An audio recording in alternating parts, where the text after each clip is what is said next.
live. What's going on, everyone? Thank you so much for tuning in this time. Everybody that's here, I greatly appreciate it. Anybody watching the replay, thank you so much. Don't like the video and subscribe to the channel.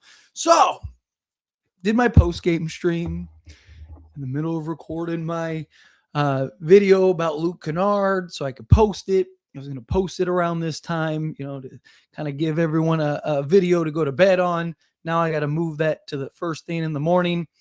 And it's because the Los Angeles Lakers decided to sign Kobe Buffkin, right? Which, not going to lie, is a little surprising, right? That was a signing that kind of came out of left field. That was not something that I think any of us really expected, right? If we're being honest, did anybody really expect Kobe Buffkin to get signed?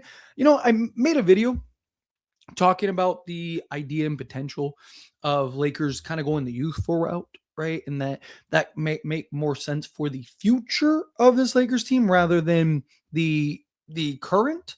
But the idea is like, hey, you go get some of these veteran guys, they can come in and have a more immediate impact. I don't mind the Kobe Buffkin signing at all. I think this is something that you can make an argument is probably what they should have done. Lakers can still bring in a veteran guy. Obviously, I'd love, I've talked about like a Matisse Thybulle, Haywood Highsmith type thing. I'd love to get, 2 or 3 veteran guys. But realistically speaking, you can make several arguments from like, how much playing time would those guys get? Like who gets bumped if they're coming in, right? Like, do you really need more than one guy?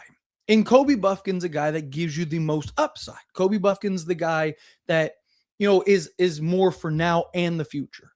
And he's been so good in the G League, you almost had to give him a shot. Because either A, you don't give him a shot and somebody takes him.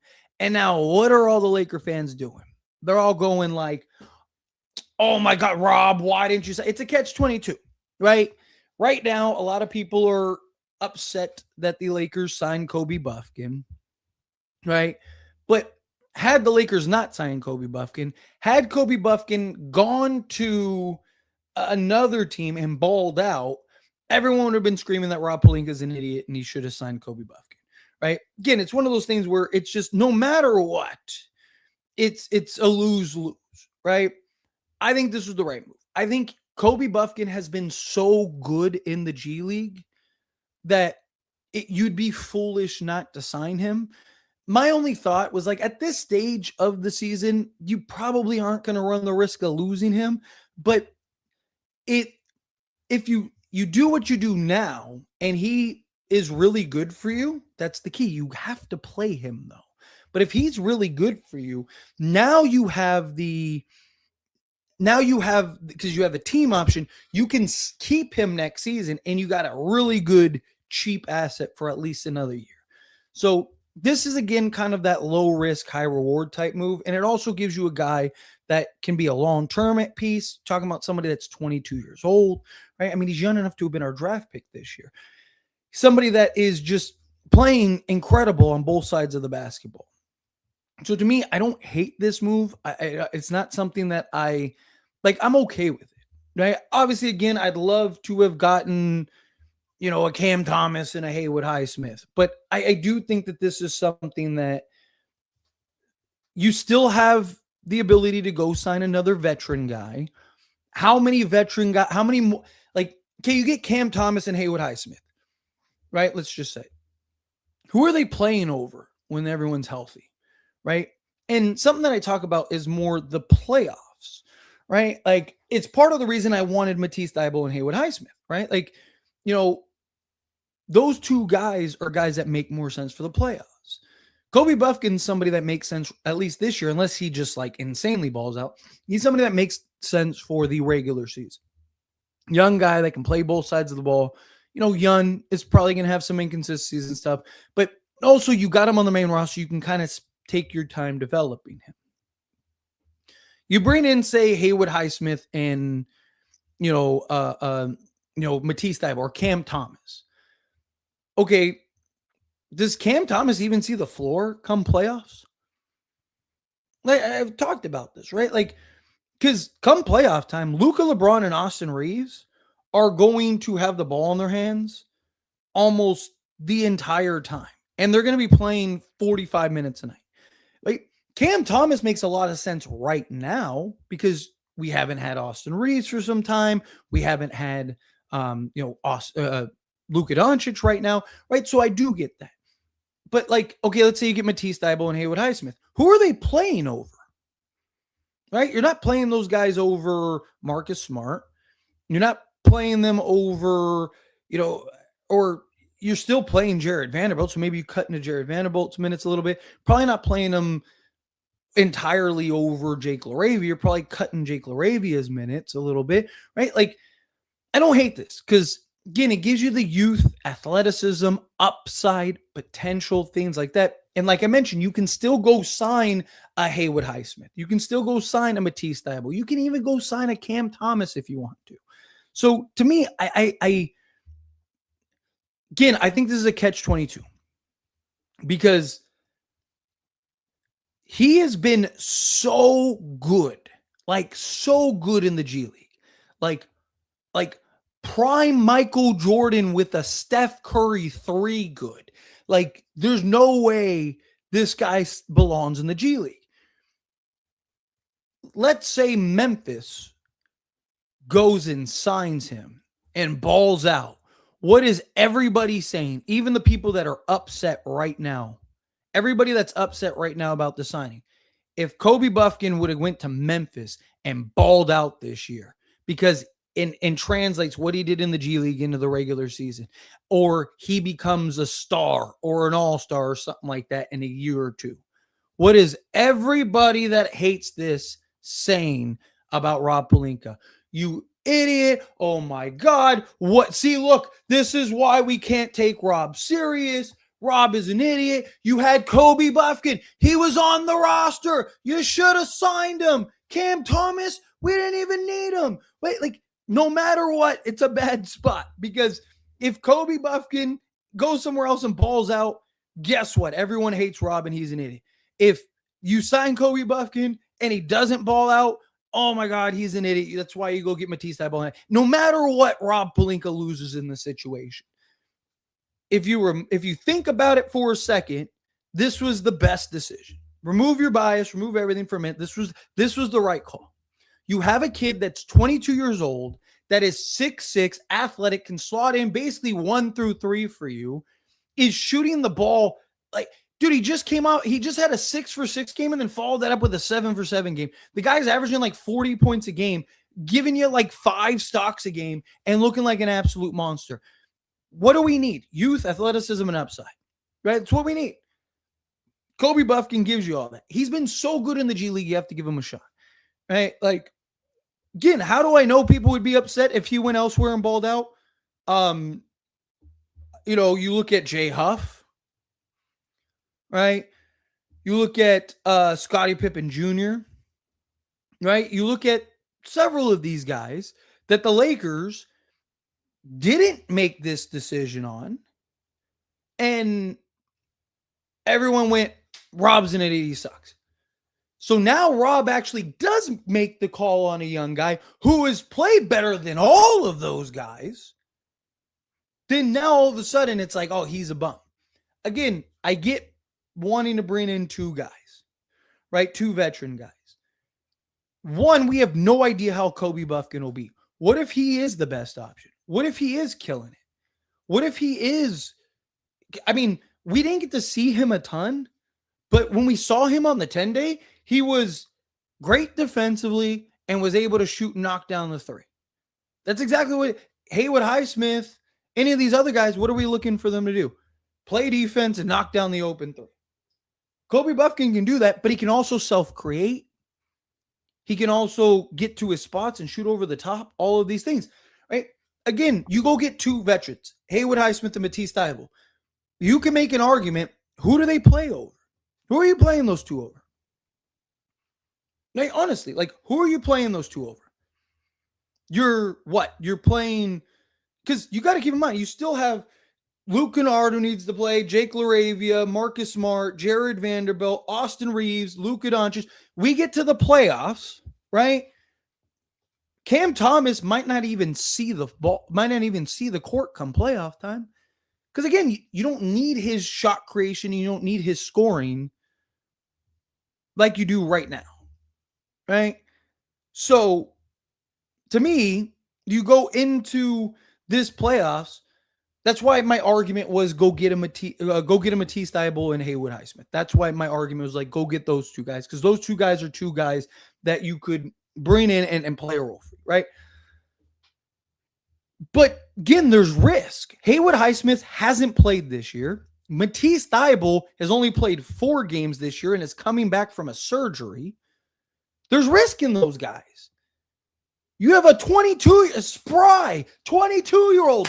Let's go, baby. Give me the rock. And he's going to play harder. He's going to play more aggressive. He's going to do anything. This is a kid that wants nothing more to be on a roster. Haywood Highsmith and Matisse Thybulle know they're going to be on a roster next year. They might be on the Lakers next year. You know who doesn't know if he's going to be on a roster next year or not? Kobe Buffkin, right? So he's going to play harder than anybody else. He's going to do whatever you ask. You need me to do this? No problem, boss. I got you. Let's do it. Right? Like whatever you need, he is going to do, provide, and give you. Right? And you have more upside. You have less risk. Because again, Haywood Highsmith, you could bring him in. So again, another way to look at this. Rob Pelinka right now brings in Matisse Thybulle, Haywood Highsmith. Right? If they don't work out and they're hurt, what is everyone going to say? Everyone's going to say, oh my God, Rob Pelinka, what an idiot, right? He can't win. No matter what, he's not going to be able to win in this situation. So go with the guy that has the most upside and has the best potential long term, and that is going to play harder than anybody. You go get Cam Thomas. He's not going to play defense. He scores the basketball. Sure. What's everyone going to say when he gives up 30 points a night? Oh my God, Rob, why did you get Cam Thomas? You should have gotten Haywood Highsmith and Matisse Thybulle. No matter what, people are going to find fault in what Rob Pelinka does, no matter what. So to me, I look at this in an unbiased position, remove my like what would I have done? What did I want to do? Right? I remove that for a moment. This might have been the best decision. Right? Like this gives you, again, the highest upside, the best potential.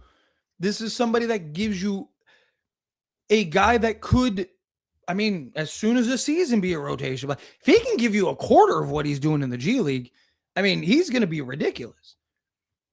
You know, and then on top of that, you get into the playoffs and stuff like that. And the door shut. The playoff stuff like that. Again, he's probably not seeing the floor anyway, but neither is like a Cam Thomas and stuff like that probably isn't either. Again, I don't hate it. You know, I don't. I really don't hate it. I think it's a catch-22. I think no matter what Rob does in the situation, he's going to get shit for it regardless. So you might as well just go with the guy with the best upside. I mean, that was my argument with Cam Thomas when I made that video a while ago. Like, give me the guy that gives me the most upside. Cam Thomas, you could argue, is the guy that gave you the most upside. Kobe Buffkin might be there. Again, you're talking about a 6'6", hyper-athletic, two-way player. The guy looks like prime Michael Jordan with a Steph Curry jumper in the G League. If he can translate that into a little bit, you want to talk about Matisse Thybulle and Haywood and Cam Thomas, Kobe Buffkin could maybe be both of those guys. It's a safer bet. It's a less riskier bet. Matisse Thybulle's played 4 games this year. Haywood Highsmith hasn't played at all. Cam Thomas doesn't play defense and is undersized. I like Cam Thomas. I would love to sign Cam Thomas, right? I'd love to sign Haywood Highsmith. I'd love to sign Matisse Thybulle. But you look at this objectively, I think this was the right move. I really do. I think this was the right move. But anyway, let's get into all these super chat questions, all the regular chat questions, all of that stuff. Let's get into it. Real quick, hit that like button for me. Hit that subscribe button for me. Did back-to-back live streams for y'all, so I deserve it. I deserve the like and subscribe. Literally just got off a live stream. But I appreciate you guys. I love having these conversations. Seriously. Need to let Dalton go and get Cam Thomas. They're probably going to let Maxi Kleba go. and it'll probably happen. So I have a video already done, which I'm gonna post tomorrow. Still, I do talk about. I say two players because obviously Kobe Buffkin got signed, but it still is relevant because it basically breaks down kind of the timeline and all the numbers and stuff like that on the free agency signing. I knew that Kobe era was not over yet. I know it, man. I knew it the whole time. I said, there's someone out there named Kobe. Hey, if he can be a tenth of what, this Kobe over here was, man, even a tenth of that. Never heard of him. Well, hopefully you will. Hopefully he comes in. Hopefully he balls out. I don't really like this, to be honest. He's good, but I wanted something else. Again, like, what else, right? Like I said, Haywood Highsmith, Matisse Thybulle, you go get those guys. There's a lot of risk with those guys, and you could still bring in one of them. It's not like this has to be it. You could still bring in a Haywood Highsmith. You could still bring in a Matisse Thybulle. You could still bring in a Cam Thomas. So it's not like you're absolved of this. And again, you bring in two guys. Who are they playing over? Now you got to find minutes for both of those guys. You're bringing in two guys with risk, right? Like, again, there's questions in that regard. I'm pissed, Tyler. Let me be clear. I like Bufkin, but Rob has literally told us to our faces that he's punting the season. I doubt he plays unless garbage minutes. Why not Haywood or others? I disagree. I mean, again, it's not like this is it. It's not like he can't sign somebody else, right? Like if we only had one, like I know we have only one current open roster spot, but like if we didn't have the ability to get off of like a Maxi Kleber and sign somebody else, I can understand. I could be like, okay, so clearly he's making decisions for the future, but you can still go get a Matisse Thybulle. You can still go get a Haywood Highsmith, but both of those guys you probably want to wait on as long as possible anyway. Going and bringing in Kobe Buffkin gives you somebody that can help right now. Gives you somebody that can be of assistance right now, rather than, Haywood Highsmith. I mean, Matisse Thybulle is still recovering, right? Like Haywood Highsmith, you don't even know. Like, and they were supposed to like run his medicals and stuff like that. What if it wasn't good? Let's see. I thought we were going to wait to see what was available in the buyout market first. Kobe Buffkin shows the team has a new approach to invest and develop young talent, which is good. I mean, it's something that we always are screaming for, right? Like, we need to get younger. We need to bring in young guys. We need to get this talent, blah, blah, blah, blah, blah, blah, blah, blah, blah. And, and then we do it and everyone's like, oh, this is a shitty move. Like, it's like, so then what is it, right? Like, what do we want? Do we want them to go youthful or do we want them not? Right? Like, I don't hate this. Again, and you can still bring in a veteran guy. You can still bring in an experienced guy. Everybody else has risk. Literally, all these buyout targets all have risk, whether it's injury risk or it's just production risk, right? So again, you go and get the guy that makes sense for now and the future, and then you bring in a guy that can give you some upside. He better be 6'6". He's like 6'5". It said 6'6" earlier, but he's probably closer to 6'5". He's like 6'5". But he's got like, I think, was it like 6'10" wingspan? The Lakers just got a little bit better. I like it. I do. I don't mind it at all. What about Timmy? Is he still on a two-way? Yes, he is still on a two-way. He'll likely be on a two-way through the season.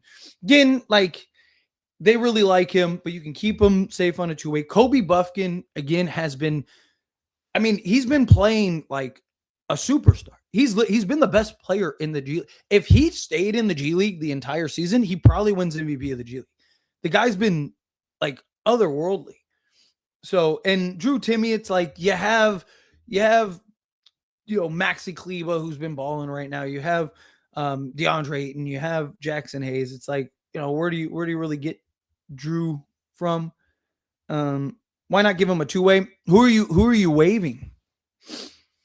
Drew Timmy's been great. You really want to get rid of him? Nick Smith Jr., I mean, dude has balled out on several occasions, and he's, 22? Chris Minion looks like prime Alex Cruz. I mean, not even, he looks like Tony Bradley in the, or Tony Allen, not Tony Bradley, Tony Allen in the G. I mean, the dude's like averaging like 7 stocks a game. Who do you waive? Who are you getting off of? Right? And again, he's been so good. It's kind of hard to knock this. They need to let Bronny play 40 to 50 minutes a game. I mean, consider there's not 50 minutes a game. No, I mean, look, I don't hate the idea of playing Bronny, but it's got to be it's in spots. I just hope Highsmith is still going to play for us. I mean, look, you can still bring in another guy, but Highsmith Matisse Thybulle hasn't even been bought out yet. Haywood Highsmith, you kind of want to let him have as much time as possible to recoup, right? You want to kind of give him as much time as possible to get his body right. I'm just sick of punting year after year, bro.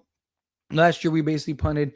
Now, yes, that was different because we got Luka, but we're punting this season as well in an MVP Luka season.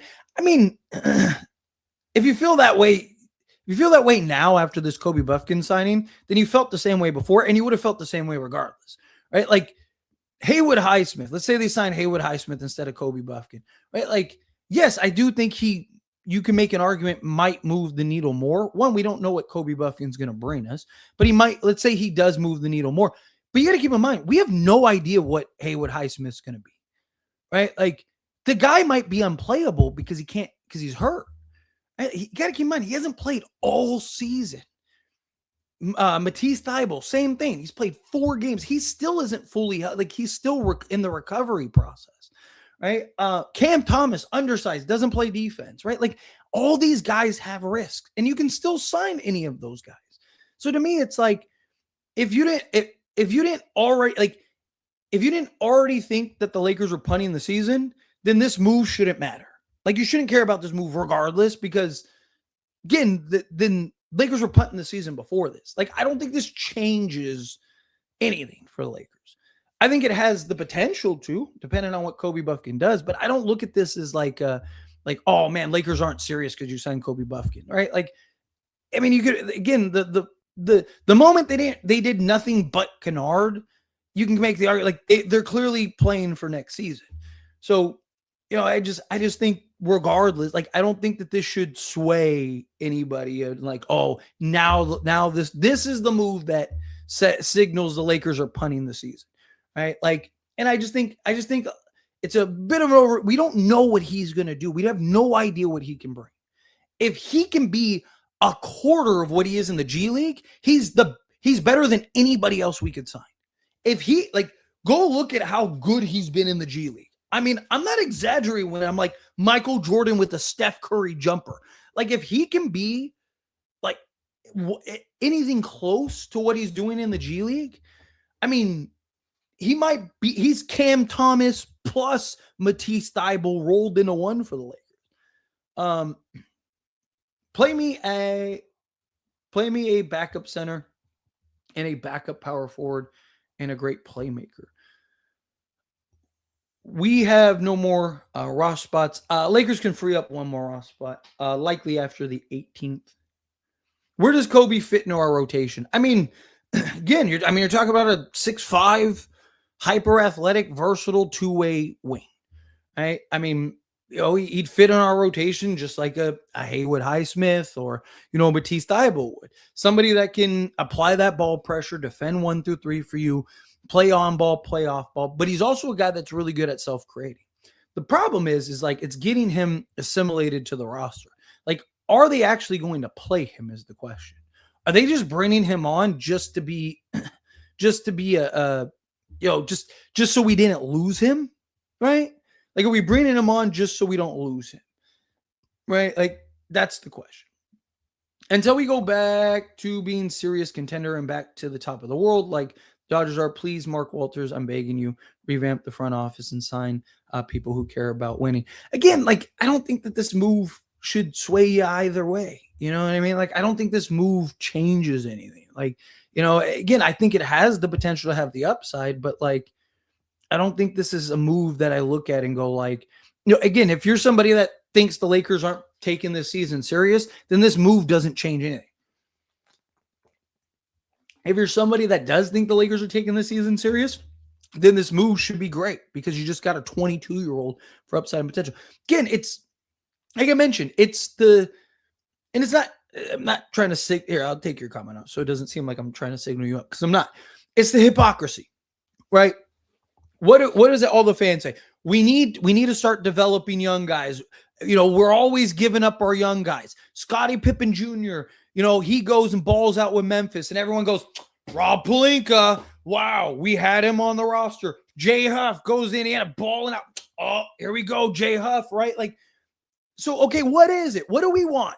Do we want Rob Pelinka and the Lakers to take development and youth and guys serious? Or do we not? Because now the Lakers make a decision that is that, and everyone goes like, oh, like, what are the Lakers doing? So again, okay, what do we want? And then again, it's a catch-22, right?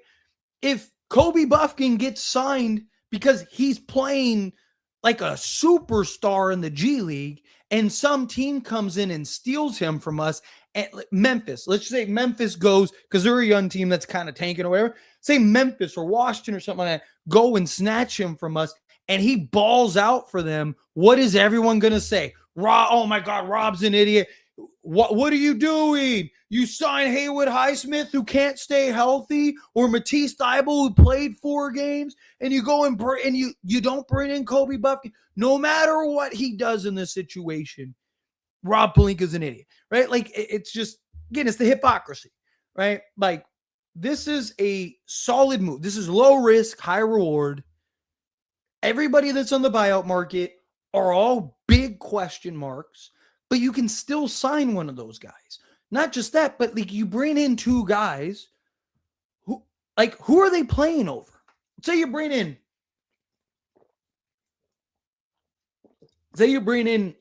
Haywood Highsmith and Matisse Thybulle. Who are they playing over? Right? Like, who are those guys that you're taking them out of the rotation for? You're not. There is nobody. So, okay, so now you're balancing their minutes, right? Cam Thomas, he might not even see the court come playoffs. Right now, we could use Cam Thomas because we haven't had Luka, or we're not going to have Luka. We haven't had Austin Reeves, so we kind of use that scorer, that kind of guy that can shot create. But once we get to the playoffs, you don't need Cam Thomas. LeBron, Luka, and Austin Reeves are going to have the ball in their hands 99% of the game. And one, if not all, 2 of them are going to be on the court at all times. And they're both going to, and then all 3 of them are going to play 45 minutes a night. Like, so like, where does Cam Thomas make sense? Right? Like, you can make those arguments for things. I don't hate this. Which player has more upside, Cam or Kobe? Kobe for sure. He's bigger, more athletic, better two-way player. Cam's a 6-man. He is your prototypical inefficient shot chucker that can light it up. He's a vacuum scorer. He's the guy you want coming off the bench. You give him the green light, and he's going to have nights where he goes and gives you 30 and wins you a game, right? He's going to have nights where you just like, this guy's unplayable. I'd waive DK for Highsmith. It's going to, if they waive anybody, it'll be Maxi Kleber. I can't wait to see him ball. Yes, I am too. Not a fan, to be honest. I don't know. I like it. Again, I would have liked to see Matisse Thybulle and Haywood Highsmith. I talked about it. I made videos about it. But again, I don't hate this. Like, I get it. I mean, I made a video talking about this very thing. Like, should the Lakers go the youth route or should they go the vet route? Rob needs to be fired. I think this is a solid move. Again, I think if he goes to a team like Memphis or Washington and he balls out, everyone's leaving that very comment. Rob needs to be fired because he's an idiot and he let Kobe Buffkin leave after what he did in the G League, right? Like, that's what everyone's going to say. Jake inconsistent as AF on offense. Yes. Everywhere else, he's very consistent. He's very good in other areas. I'm really hoping he translates. Yeah. Again, he's 22 years old, right? Like, he's young enough for us to have drafted him this year. He's as young as our draft pick this year, right? I like the signing. Just need to think about how the rotation looks. He's just thinking we need to play all 3 of our bigs. LOL. I mean, again, Max Kleber probably doesn't see much rotation when everyone's healthy, but I'm curious to see how one, does he actually really play? And 2, how many minutes does he actually play? They should have signed a center instead. Like who? And you already have 3 big men, right? Like, and you have Drew Timmy. Like, how many centers do the Lakers need? You know, Lakers, like, obviously, if like a Robert Williams got bought out, then sure. But like outside of that, it's like how many, like, one, who are you signing? And two, like, how many centers do you need? You're going to sign another center and they're just never going to see the court, right? Like, they're not going to play over Ayton and they're not going to play over Jackson Hayes because Jackson Hayes has been so good for you, right? Like, I think the center is the last thing we need personally. Highsmith hasn't played all year. Yes. And Matisse Thybulle, if he even gets bought out, Matisse Thybulle has only played 4 games. They're all injured. Everybody that's available right now on a buyout are all risks in one way or another, right? Whether most of them are all like Lonzo Ball, Chris Paul's age, right? Like they're all either injury or they're one-dimensional or whatever. It's not the worst decision, but I don't have faith he will play. I hope I'm wrong. I hope that he balls out and goes crazy. Also, since cheap, can we get Matisse and Highsmith still waiving DK and MK? No. So the only way you'd be able to get both of those guys still is if essentially Maxi Kleba takes a discount. Right. He goes like, hey, I'll just pay me $6 million or something like that, or pay me, $9 million instead. But like, why would he do that? You're kicking him off the team.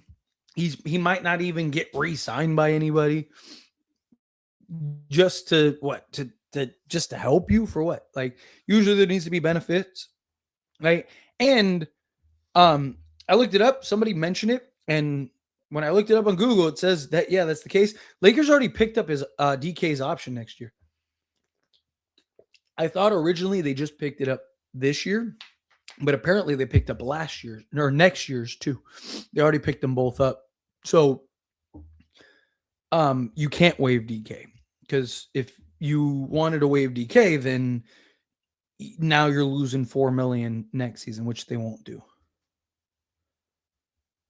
There is no reward without risk. Yeah, exactly. They are injured yet. Sure, but the best shooter. Sure, but he's the best shooter on the market. Highsmith can shoot and play defense. Can Kobe do? Yeah, I mean that's literally what he is. Self shot creator who can defend and knock down the 3 ball.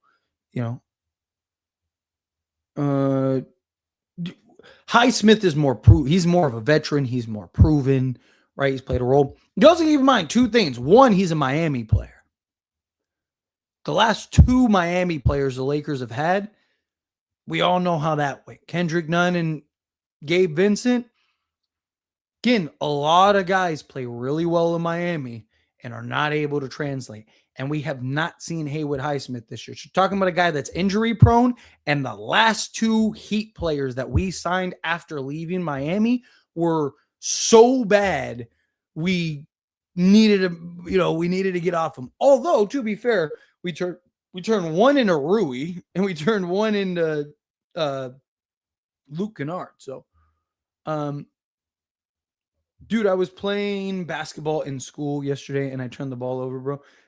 Hey, turnovers happen. Like I said, it's part of the game. You're going to have turnovers in your life. You have turnovers.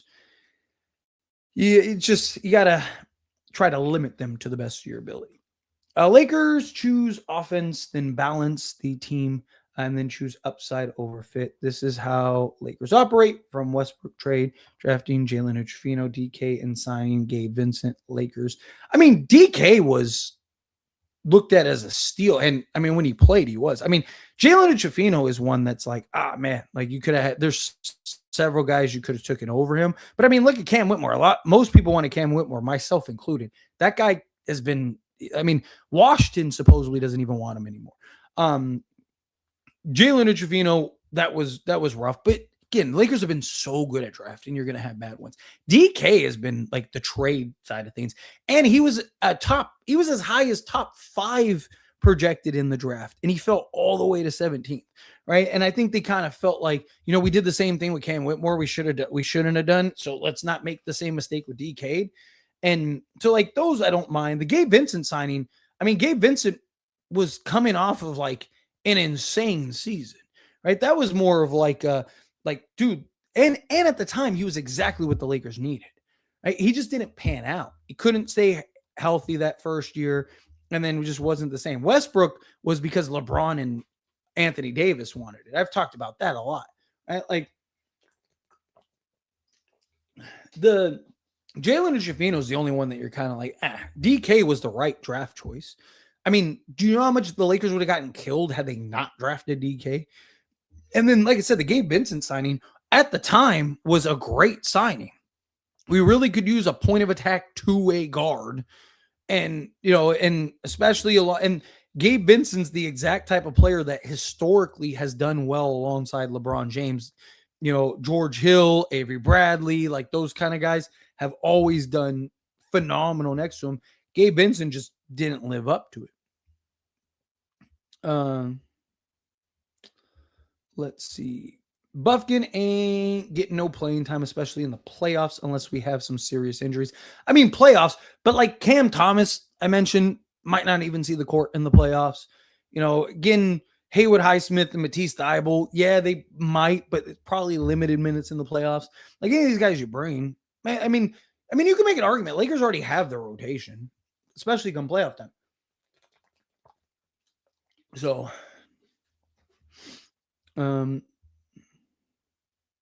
how many backfired does upside overfit? I mean, the Westbrook thing wasn't fit versus upside. That was more LeBron James didn't want to play on ball, and they wanted to run a big three. Like that's essentially what that was. That was just they thought LeBron and AD thought they could make that work.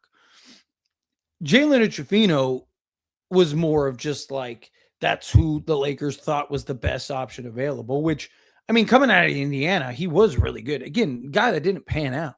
Like, everyone just wanted Cam Whitmore. Right? Like, no, like, what I think is funny is like everyone blames Rob for not taking Jaime Jaquez, but at the time, no one was talking about Jaime Jaquez. Everyone was talking about Cam Whitmore. Right, because he was the guy that was projected to be, at one point, like earlier, was, I mean, as high as like arguably a top 3 pick, like, so that was the one that everyone was arguing about. And then Jaime Jaquez actually became good, and everyone was like, "Oh, Lakers could have drafted him too." Which hindsight is always 2020. I mean, again, most of the time they don't take the upside. Most of the time they take the guy that seems like Gabe Vincent wasn't an upside move. That was like he just led a team to the NBA finals and is the exact type of player we need. Right? Like, I mean, Christian Wood was that. Like, they usually go with that. That's kind of part of the problem. I mean, usually we're all talking about how the Lakers never, like, they don't develop anybody. They usually give up on their youth too quick, all that stuff. And then Rob does a move like that, and everyone's like, "Oh, look at this idiot!" Like, it's like, where did Bufkin play last? What was it, Atlanta? He was on the Hawks. I feel like he got traded somewhere before that, but yeah, I think the last time he played significant. Respect to Tyler, content creator, up at 12:57 at night, almost 1 in the morning, and dedication is highly appreciated. Lakers, I hope sign Matisse Thybulle. I think he would be a rotation player. First off, I appreciate you. Yes, it is. What is 1:30? My phone's charging. Yeah, it's 1:30 where I'm at. Like I said, I just came off of a live stream, and then this happened. I was like, got to do another live stream. See the struggles of moving to Wisconsin, right? When I was in LA and Vegas, I didn't have to worry about it. Now I gotta worry about being up till 2 in the morning with all you. But I appreciate you guys. I do. I really do. And I was like, I want to talk about this. Like, let's have some fun. Let's talk about it. Yeah, I mean, Matisse Thybulle's the one guy that if he can be healthy is the only guy you look at in the buyout market right now. Obviously, we'll see if anyone else gets bought out, but he's the only guy you look at on the buyout market right now and go like, hey, he should probably be our starter. So I think Matisse Thybulle should be your number one priority, personally. Why didn't he make it in the league? What's his fault? He was in the league, but it was more of like players that got brought in that they needed to make decisions. So then they ended up waiving him, or he got traded and then waived. And then Lakers brought him in on a and they like snatched him up immediately on the G League. Because he was good. Like his first his first few years, he wasn't bad. Like he's just young, right? Like he had his inconsistencies and stuff. Where is so here? Let's go over this. So yeah, it was Atlanta. So the 2024-2025 season, so last season with Atlanta, he averaged 5.3 points, 2 rebounds, basically 2 assists, half a steal, and half a block in 12 minutes per game. He only played in 10 games. He shot 38.3% from the floor and 4.7 attempts. So, and then they waived him because they brought in who was it? Nikhil Alexander-Walker and a couple other guys, and they basically just kind of became the odd man out. He's 6'4", bro. Yeah, he's listed as 6'5", but yeah, 6'4", 6'5" with shoes type thing. Matisse Thybulle has played 4 games this year, and Haywood hasn't played at all. Exactly, which is why I talked about, like, you know, there's risk. We're pretty deep, to be honest. I think our best starter, starting with Vando, 20 minutes per game, and then death lineup to close. Yeah, I mean, there's definitely a huge argument for Vando. Cam Thomas is there. Hell no. We don't have a backup point guard anymore since we traded Gabe. They're definitely minutes for someone. Also, Bufkin 6'4". Don't need to exaggerate his height. Again, he's 6'5" with shoes, but but nonetheless, you're fine in the point guard position. You got Luka, LeBron, and Austin Reeves. You got Marcus Smart. Luke Kennard can play point guard. He's played point guard before, right? Like, I mean, you have Bronny that can initiate if you need to. Like, we're good in the guard position. Let's see. No, Maxey is playing an amazing defense. Yeah, but he's 34 years old, and he's the only one that you really can waive. How's the talking going? Is that what you meant to say? How's the talking going? So far, so good. Can't drop Maxey. Need a big versatile. Then it's kind of our only option. Kleba has been playing decent though. Connect gives us nothing. Yeah, problem is Connect's younger, has more upside, better trade value. Again, Max Kleba could get waived right now, and teams might not even sign him, right? Kleba has had a few decent games this past week. You think they still waive Maxey? Yeah, if they really want to bring in like a Thybulle or something like that. I mean, look, maybe the Lakers just stand pat. Maybe the Lakers just go, hey, we're good. We like where we're at. The Connect thing is so sad because he's getting signed by like the Nuggets or something. Yeah, he's gonna end up going to another team and balling out. I think he's broken because of the Lakers. Dalton is guaranteed money next season. Lakers won't take on dead cap. Yeah, exactly. Yeah, he's the only one that we can waive.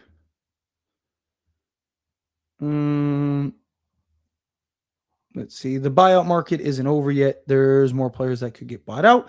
Even guys we may not know available. Exactly. Which is why the Lakers are still in good shape. They can waive somebody and then bring that guy in. Cam Thomas is young too. Why pass Cam? Because Kobe Buffkin's the better two-way player. He's better defensively. He's bigger. He's more athletic. Cam Thomas, I mean, you know what Cam Thomas, you know exactly what Cam Thomas is. Yeah, Cam Thomas is young, but he is that bucket getter, vacuum scorer, which you can argue Nick Smith Jr. can be that for you. He's already shown it on several games.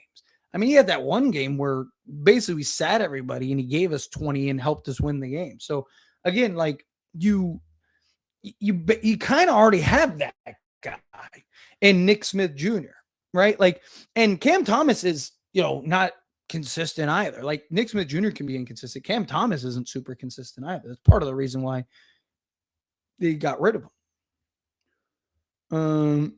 I assume Rob heard that certain players may not sign with LA or some other team had interest in signing Bufkin, so he made the move. I mean, it very well could be. I mean, look, Bufkin's been so good.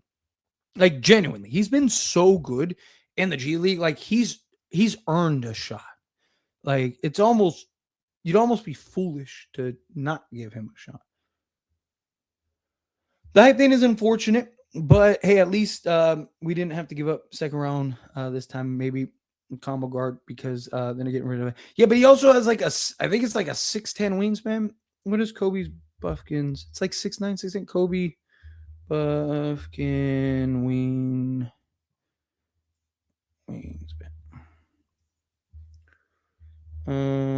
Because I believe it's like 6'10".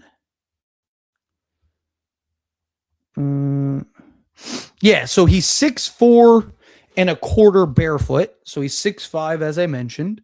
He's 6'5", and he has a 8'6.5" standing reach. He has a 6'8" wingspan and a 29-inch standing vertical and a 36-inch max vertical. And that was per the draft, the 2023 draft combine. So he's 6'4", barefoot, 6'5" with shoes, 6'8" wingspan. And so there you go. How is he defensively? I mean, from what he's shown, really good. Obviously, we need to see him in high, like what does he look like in high usage in the NBA? That's the problem, is we don't have him in a consistent high level play on a regular basis. Tyler, hypothetically, if they cut Maxey and Dalton, could they get both Thibault and Cam Thomas? Or if not, Cam, Haywood, Highsmith, I would do that, but I'm not a fan. Rob knows better than me and has salary. So hypothetically, yes, but there's a lot of factors that would need to happen. One, Maxey would need to be willing to take a discount. Two, you'd have to justify paying Dalton Connect $4 million next year. So the only way I see that happening is if Thibault and Highsmith would both take a vet minimum, right? Like, so let's say you could sign them to the same contract that you just signed Kobe Buffkin to, which is basically a minimum for 2 years with a team option. Because then at that point you could justify like, hey, we're getting two literal, high-end rotation players for basically Dalton Connect's price, right? So like what we would pay Dalton Connect next year, we'd get two high-end one guy could arguably be your starter. Another guy could be your high-end rotate. Like that's the only way. I don't know why Highsmith nor Thibault would do that, right? They're probably not getting insane money, but they're probably getting more than a vet minimum. And not just that, but like, again, why would Maxi Kleba take a discount just out of the kindness of his heart? Because usually there's a reason, like if I'm going to take a discount, it's because I know I'm going to make the money back on the back end type thing. If another team guaranteed that they would sign him, maybe, but then you're just giving up that money to get the money back rather than making a little extra. Kleba's the only guy that won't give us dead money, but he's been playing decent. Yeah, I mean, that's the question. Do you just leave it as is, or I like Kleba. He just needs more minutes. Yeah. Nobody's getting cut. just start at Vando and figure out the guard. Well, I mean, it's very possible this could be it. A dude coming back again. I think the Lakers are going to be. I think this year will just kind of be development for him. I don't know how much they play him, if at all. Part of the reason they were able to get him was because he was hurt. Maybe I just need to see him play on something other than the G League. Initial opinion, iffy, but hopefully I'm wrong. If JJ plays Captain Cardio, then he better play Kobe. I mean, again, it's one of those things. Like, he's 22 years old, right? Just like all young guys, he'll probably have some inconsistencies. He'll probably have some good moments. He'll probably have some bad, right? Like Nick Smith Jr. we saw had a couple great moments, and all of us were like, boom, there's something there. But he also had some bad and inconsistent moments, right? Again, that's usually what happens with the young guys. But I don't hate this. You know, it's like, is it I think if you really take a step back and look at the situation properly, I think this is the right call. Kobe Buffkin's been so good in the G League. And I understand the G League and the NBA are not the same things. There are a lot of guys throughout history that have been phenomenal in the G League and never translated to the NBA. Right? So, again, I get all that. I just think that, if you take a step back and you look at this, it's the right move, right? Like, Lakers are gearing up for next season. He gives you a cheap, young, potential rotation player that gives you upside and development and all the things that you want. We've been talking for years about how the Lakers need to do things like this. Now the Lakers do it, and everyone's like, Rob's an idiot. It's like, again, the guy can't win, Like, I think this is the right move. Bronny, what about Bronny? About waiving Bronny? No. Bronny's actually been really good as an on-ball. He's arguably our best ball pressure player. Like, he's been really good at applying ball pressure and just being that on-ball defender. He's been solid. Lakers are also like 4-1 with him in the rotation, like playing rotation minutes. Lakers have actually been really good with him in the rotation, which is why it's interesting that he hasn't seen the court as much outside of garbage time, because he has actually been a plus for them this season. But he also has guaranteed money on his deal the next, 2 years? Chrisman legit gotten more minutes on social media page than from JJ. I mean, I'm surprised they haven't played him at all, which is crazy. Kobe is the god of basketball. When I play with the Lakers on 2K, they do well in the playoffs. I just spam LeBron running into traffic dunking. I'm telling you, don't be surprised the Lakers are really good in the playoffs this year. They are kind of built for the playoffs team. Speaking of G League, who remembers when Gary Payton II was on the Lakers G League team? Gary Payton II was on the Lakers main roster too, twice, and they let him go. Bufkin is a beast, trust me. 6'4" is small for a guard. I mean, not really. I mean, most guards are 6. I mean, look at OKC. Literally, all their guards are like 6'3" to 6'4". If he was a beast, he wouldn't be in the G League. I mean, he wasn't until circumstances. Why saying Kobe Buffkin now? Why not wait and see the buyout market plays out? Because the Lakers can still sign somebody else. 1, 2, you don't want to lose him. He's playing so good. There's the fear of somebody snatches him up, and then, like I mentioned, all of a sudden everyone's gonna go, "Wow, Rob's an idiot because he just let Kobe Buffkin go."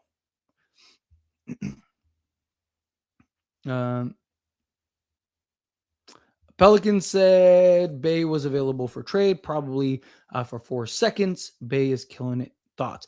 I really wanted Bay. Supposedly they wanted a first for Bay. Even if they were willing to take 4 seconds, which they might have instead of a first. Lakers don't have 4 seconds. It's the problem. But he would be great. I mean, he is like killing it. JJ does have to play him. Agreed 1,000%. Members fee in Utah. Yeah. I mean, look, there's been a lot of them, right? Like, Blake Henson just signed with the Utah Jazz, right? And if he starts balling out, guess what? People are going to be like, "Oh, Lakers, look at these bums." There's a reason Bufkin didn't work out in the NBA in Atlanta. He's bad. You're over here calling him MJ and Cam Thomas with elite defense. You are joking. Again, listen to the context. Secondly, Kobe Buffkin, it's not that he didn't work out in Atlanta. They signed Nickeil Alexander-Walker and like several other guys that just made more sense. He wasn't going to see the court. He wasn't going to get time. And they needed to free up the spot. Again, educate yourself before you call out others. Again, you can't say something's a joke and not listen to the actual context, for one, and then two, not know what you're talking about. So do better, especially for somebody named Real Talk. Like, dude, it's crazy how like some of these usernames, like, again, you say Real Talk is me and then just spit nothing but nonsense, right? Tyler spitting facts. I appreciate you. Or do they sign Bufkin and waive Bronny? Nah, that won't happen. That they can't. Again, talking about more dead money, that won't happen. Let's see. Real Talk is me. You don't know. Again, his name's Real Talk. It's always people like with like usernames like that. Like, I only speak facts, and then like nothing they say is a fact, right? Or it's like, I'm a real one, and then nothing about them is real. It's always people like that. It's so funny. Bronny gives dead money, exactly. No, you're good, Tyler. I just don't want to have wasted rust. But again, no, I know. I'm not worried about you, Pop. I know you know. I just didn't want people thinking generally that I was like going at you. I was just speaking more generally. I know you know. I mean, look, you've been around long. You've been around basically since the beginning. So I know you and me are always good. But I just, like I said, I just didn't want to. I just didn't want people thinking like, oh man, he's really going in on this guy. Like, and I'm not. I was speaking more generally. But I appreciate you as always. Waste a raw spot on someone. Oh, we never play. I mean, that's the thing. Like, in my opinion, you got to play. I do agree with you with that. Like, why bring him in if you're not going to play him? Is kind of my thing too. I don't know. We'll see. Time will tell. The 10-man rotation is pretty set. Yeah, you're not wrong. You have Kobe Buffkin and Highsmith if you make room, by the way. Yeah, I mean, again, you still can bring in that veteran guy. Nick has at least shown us what he's capable of at a big level. Bufkin hasn't yet, and there is such high upside with Haywood if he clicks and he's a wing, which we almost got none of. Same with, yeah, I mean, again, which you can still bring one in, right? And look, Matisse Thybulle still hasn't been waived yet. Like, it's possible maybe they don't waive him, but again, you have Haywood, Highsmith, but there's risk with those guys. So do you really want to take do you really want to make two risky signings, and then if they both don't work out, you're screwed? Or do you want to take one risky signing and then one that's like, hey, at least he can play, right? Obviously, we need to see what he can do. Drip Show coming out with the $2 super chat. Thank you so much. Really appreciate it. Late night with As It Stands Lakers. Yes. I mean, I did the post game stream, and then I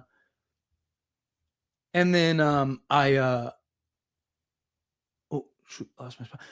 I did the post game stream, and then after the post game stream, I was gonna go make a video about the Luke Kennard game. So I was gonna break that down because I know not everyone watches live streams. So I was like 2.5 minutes into the video, and then we got the news of Kobe Buffkin. I was like, so I made the video for Kobe Buffkin, and I was like, all right, let's do a live stream and talk about it, because I got like flooded with comments of people that were just like not super thrilled about this. I was like, all right, let's talk about it. Let me see if I can kind of explain the situation here. But I appreciate you as always, Drip. You're awesome. Appreciate you. Thank you so much, and thank you so much for the super chat. Seriously. All right. I'm gonna do. I'll probably go.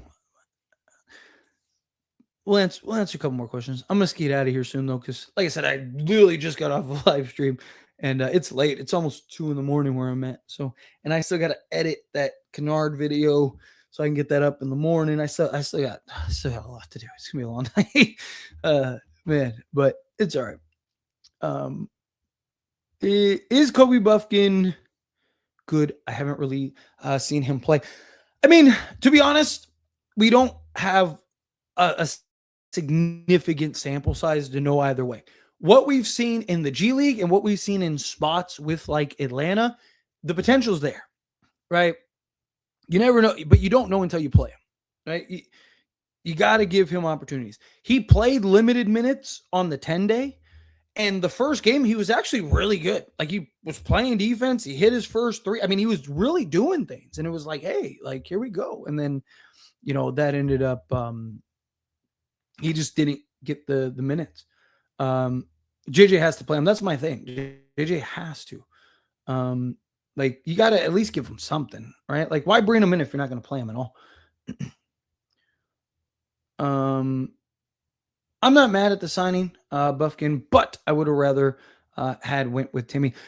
Problem is that again, like Bufkin has been so good. Like, yeah, maybe you could have brought up Timmy and then brought Bufkin in on a two-way, but you kind of need Bufkin more if he works out than Drew Timmy, right? Because you need that athleticism and defense out on the perimeter, where Drew Timmy basically gives you what Maxi Kleber gives you. And come playoff time, Drew Timmy might not ever see the court. I mean, you can make the argument for Bufkin too, but like Bufkin has more likelihood, most likely. Oh, got another super chat. Dom, coming out to $5 super chat. Thank you so much. I appreciate that. Do you see Bufkin being a Max Christie type of player? We all miss him, so just wondering. So to an extent. So I think you can make arguments for either or, right? Like Bufkin is a better. Okay, so Max Christie is more from what we've seen. Obviously, again, we don't have enough sample size with Kobe Buffkin to really properly judge. But Max Christie, the thing about him was he was very fundamentally sound in the 3-and-D area, right? So like I was from the beginning very adamant about Max Christie. A lot of people that have been here for last couple years with me probably remember I was screaming Max Christie, like you need to do that, like he's the everything, right? Like even when people were like, you're an idiot, Tyler, I was like, I'm telling you, this kid's gonna be great. Because he was very fundamentally sound in that defensive and 3-and-D area. He just needed the opportunity. Max Christie was arguably our best perimeter defender, not named Jared Vanderbilt, as a rookie, right? Kobe Buffkin, Kobe Buffkin has more upside potential in like Max Christie, I think, like from a base level, Max Christie to me is that like Bridges, maybe like OG, like guard version, though. Obviously, those guys are bigger wings. Like to me, Max Christie's kind of like that super 3-and-D guard wing. Self-create, get to his spots, shoot over the top, right? Like he is kind of like the prototype. Kobe Buffkin has the upside potential of being kind of your lead or one of your lead guards, right? He's more explosive. He applies better rim pressure. He's more crafty as a scorer. He has a little more lift as like a dunker spot, but he's also a little more raw from what we saw. Where, again, Christie was just very fundamentally sound as even a rookie.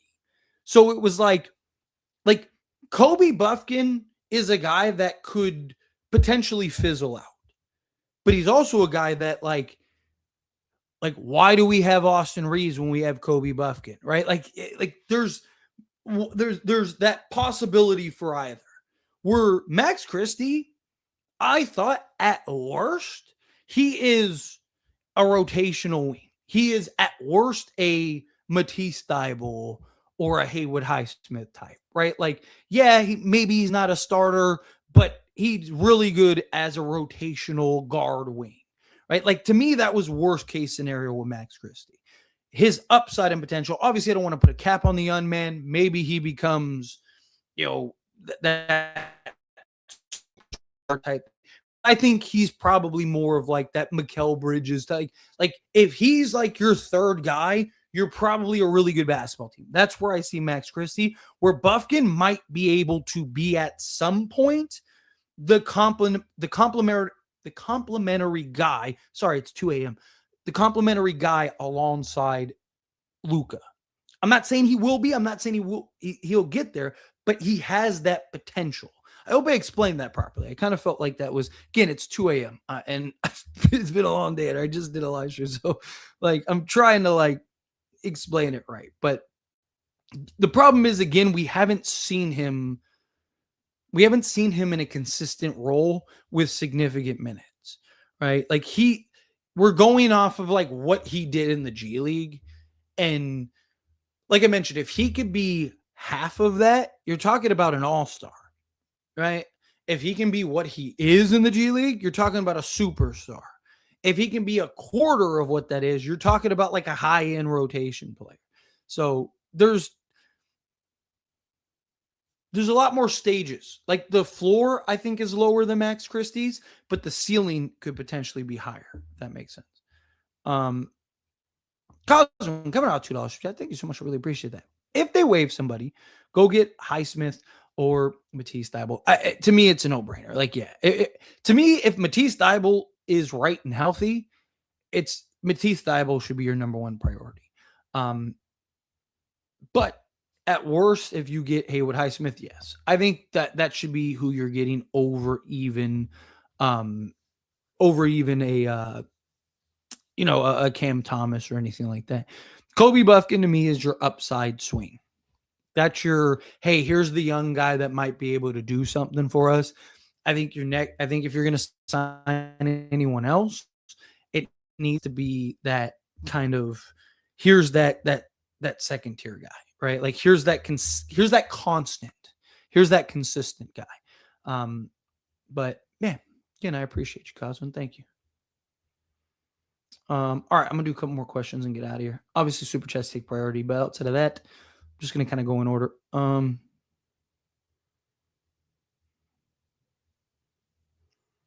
me see. It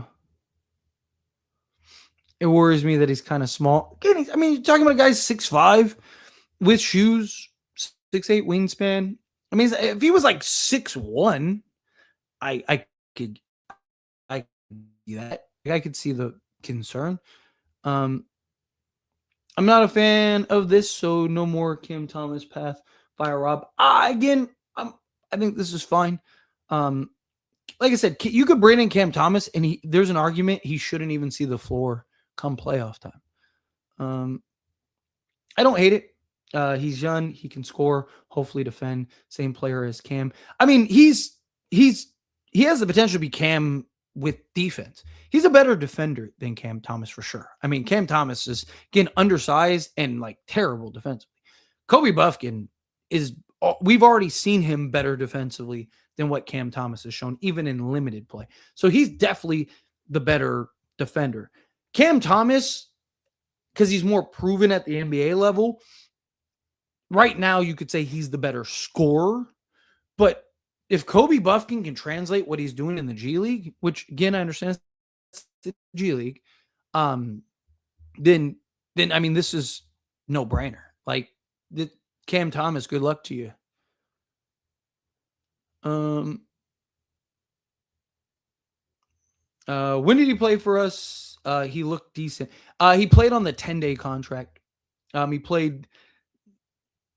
basically played like 1.5 meaningful games, right?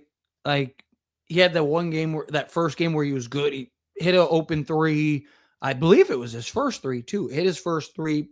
Got a couple good stops. Had a couple nice sequences, and then the next game he played for like, I don't know, it was a couple minutes, and then that was basically it. That was basically the gist of it. No Heat players. I have fatigue. Yeah, well then that's what I'm saying.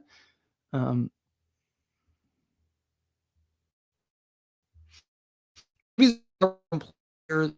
The signing. I mean, really, again, it's on JJ, right? JJ never lets his bench play.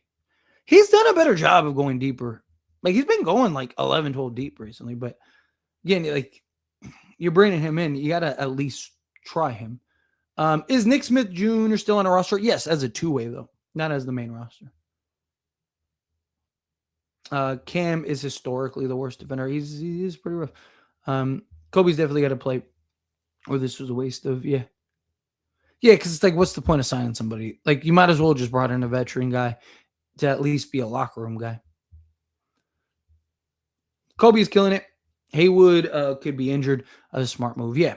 And look, I imagine the Lakers did their due diligence on Highsmith and anybody else that they potentially signed. I mean, Rob Pelinka in his presser earlier said that they did. That they've already talked to a bunch of players that they're interested in and have done kind of the evaluation and stuff like that. So, Bronny average 21 in the G League. Bufkin killing it in the G League means nothing, by the way. Like I said, again, G League and the NBA are very different things. There have been a lot of players in the league that have been phenomenal in the G League that didn't translate to the NBA. I've mentioned that, I don't know, a handful of times now. I don't know how long you've been in the chat, but I've mentioned that several occasions now. Again, just because he's great in the G League doesn't mean it'll translate.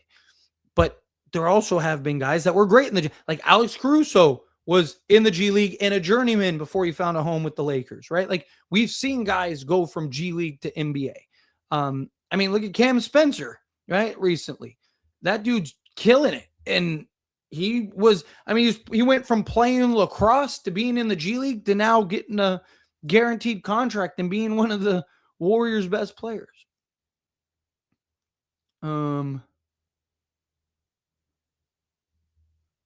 Let's see. LeBron makes me rage, coach.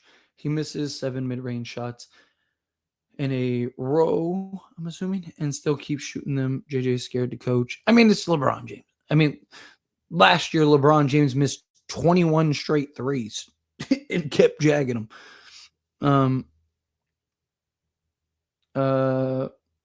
Whitmore wanted less than DK. What do you mean he wanted less than DK? You're talking about contract-wise. I mean, it's an automatic scale. Like, it's not negotiable. It's literally like you get drafted at this is what you make. It's not like I'll take 100,000. It doesn't work like that. Man, I really wanted Cam Thomas. I mean, look, they could still very well bring them in. Again, it's very possible that they still bring in another guy or two. There's like multiple players who can average 25 to 30 in the G League and defend, but never translate to the NBA. And you're calling Bufkin MJ. I said he's playing like MJ with Steph Curry's jump shot, if you have to ask. I didn't say he'd be that in the NBA. Right? Again, you even said it in your comment. Got to listen. Listen. Can't call somebody delusional and your ears don't work, right? Like, again, try subtitles. If you're hard of hearing or if you have a condition or something, try subtitles. Or have somebody listen for you and then explain it to you very slowly. I wish KCP was on a buyout market. We could use him and the fans love him, or at least did perfect 3 in D-Wing before Davis got hurt. CP3 was amazing defense on Booker. Yeah, I mean, if he didn't have another year on his deal, I could actually see them buying him out. Unfortunately, he has another year. Kobe is scoring way more than Bronny ever did. Way more assists too. He's an NBA rotation. I mean, he's looking like it. Again, like he's better than everyone in the G League. Like if he stayed in the G League, he'd probably win MVP of the G League. Why did Atlanta let him go? Again, they brought in Nickeil Alexander-Walker. They brought in, I'm trying to remember who else. They basically brought in a couple guys, and he was kind of the odd man out, and they needed to get off of somebody, and he just kind of was the guy that ended up falling to the wayside. They ain't using Kobe Buffkin in the playoffs. They continue wasting roster spots. But anybody that they like, again, Cam Thomas, they're probably not playing in the playoffs, right? Like, because again, you don't need him. Like, he's not going to have the ball in his hands, right? Like, and that's the whole point, right? Like, Luka, LeBron, and Austin Reeves. Like, Cam Thomas makes a lot of sense right now and for the regular season because, Luka's missing time and Reeves is missing time and, LeBron might miss some time. So it's like to get you through the season, he'd be great. But come playoff time, Luka, LeBron, and Austin Reeves are playing 40 minutes a night and they're having the ball in their hands at all times, right? Especially come playoff time. So like Cam Thomas is basically just playing off ball the whole time and he's undersized. Gabe was never a good signing. Disagree. He was, the general consensus was like this was a steal, right? He was offered more money elsewhere. Like he just wanted to go to the Lakers and play next to LeBron and everybody. He was really good. They should have drafted Hawkes Jr. Again, in hindsight, but no one was asking for the Lakers to do that prior. Kobe could profile as Caruso. Like, I don't know about it. Like Caruso's excellent at the margins. Like Kobe Buffkin, I think, can be a really good defender, but like Caruso, like you talk about like guys that are like star in the role, like elite, like, Luke Kennard. One of the things that I've talked about with him is like Lakers went elite. They were like, hey, we're not going to be able to solve all our needs. So let's solve one major need at an elite level. So they went and got that. Like Caruso's that. Like Caruso is, you can make it every year he should be defensively. The guy is like otherwise.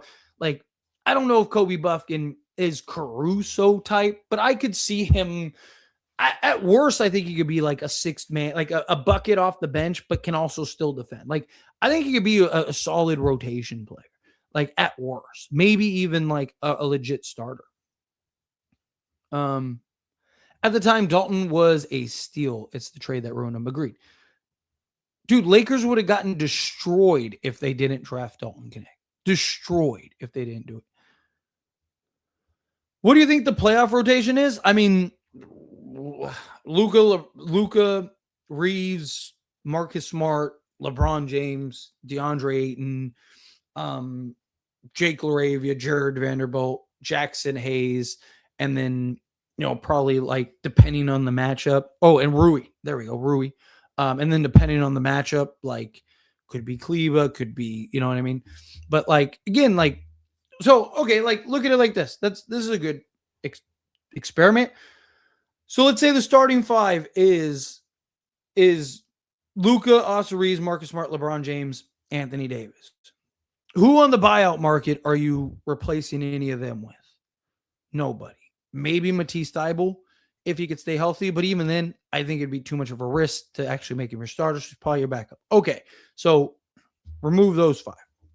So next up would be what? Rui Hachimura, Jackson Hayes, Jake LaRavia, Jared Vanderbilt, and Luke Kennard. Right? Those are the five. I forgot Luke Kennard when I mentioned it earlier. So that's your 10. That's your 10-man rotation minimum. That's not counting like other guys. Okay, out of those five, who are essentially not losing minutes? Rui, Kennard, right? Jackson Hayes. So you're talking Vando and LaRavia,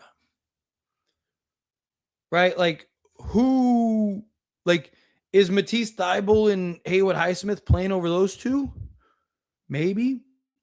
More likely than not, you probably try to split between those three, right? Like, because again, you're talking about like Jake LaRavia, can be inconsistent offensively, but defensively and the dirty work and the hustles and all that stuff.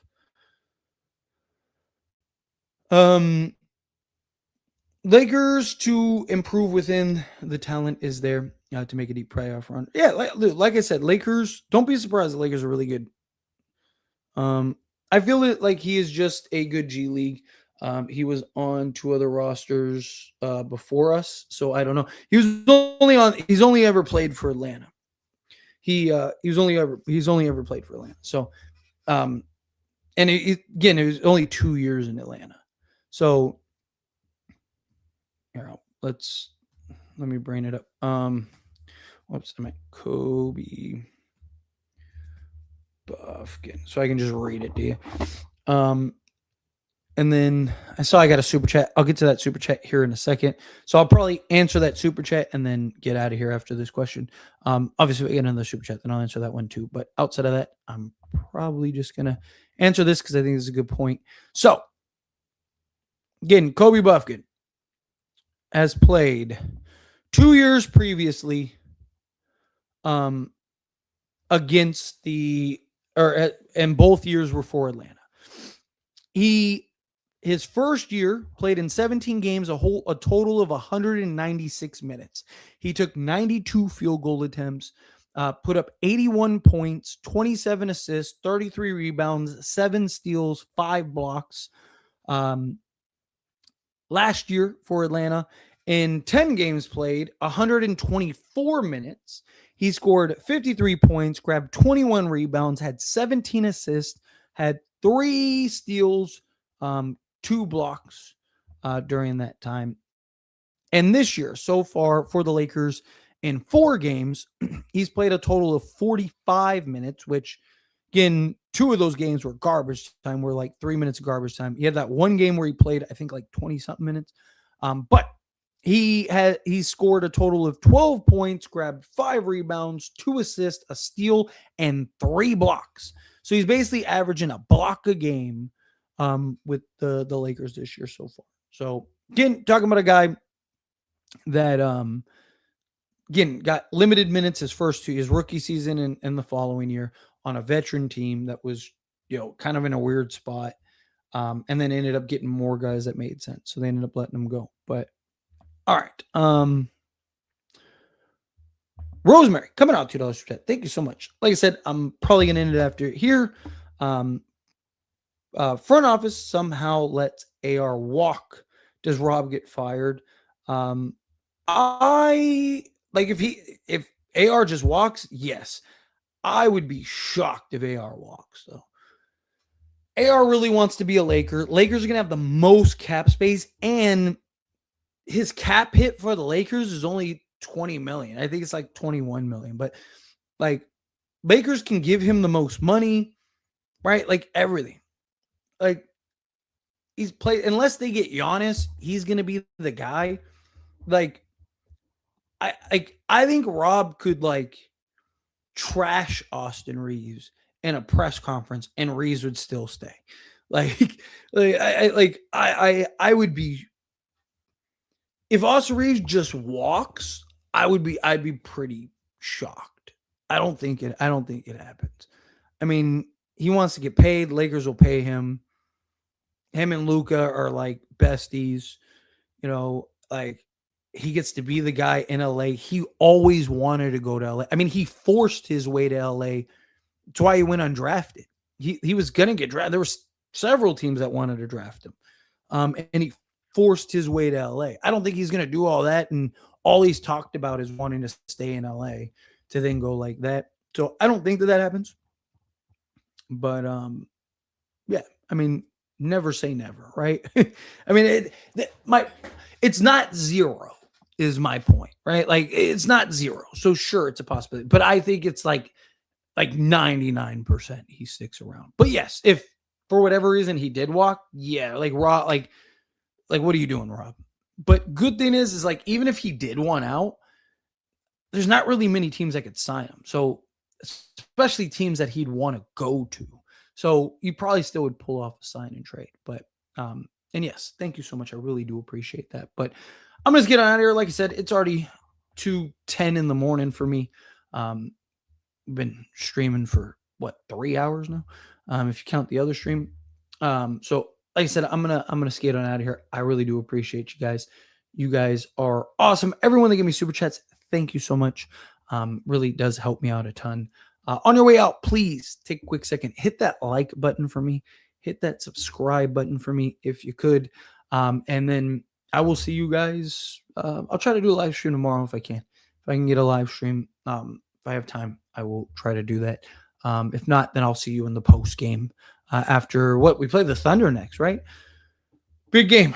So worst case scenario, I'll see you after the Thunder game.